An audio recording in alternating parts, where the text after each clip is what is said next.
Peoples party رہنما فیصل کریم کنٹی نے الزام عائد کیا کہ مولانا فضل الرحمان کے مینڈیٹ پی ٹی آئی نے چوری کیا ہے، لیکن وہ کے پی میں پی ٹی آئی کے ساتھ بیٹھے ہیں، ان سے اپنا مینڈیٹ واپس مانگیں۔ فیصل کریم کنٹی نے الیکشن اصلاحات کے لیے سیاسی جماعتوں کو مذاکرات کرنے کا مشورہ بھی دیا۔ مولانا فضل الرحمان بقول ان کا مینڈیٹ خیبر پختونخوا میں جو ہے وہ چھینا گیا، اور وہ جلد سے جلوس اور شور شرابہ اور چیخیں ان کی سندھ سے نکل رہی ہیں۔ جس نے ان کا مینڈیٹ جس جماعت نے بقول ان کے چوری کیا وہ تو پی ٹی آئی ہے، جس کے ساتھ وہ روزانہ بیٹھے ہیں۔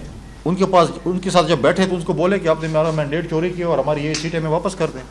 جو احتجاج پارلیمنٹ میں ہو رہا ہے، احتجاج ایک جمہوری حق ہے ہر جماعت کا، لیکن ہمیں قانون سازی بھی ساتھ ساتھ کرنی چاہیے۔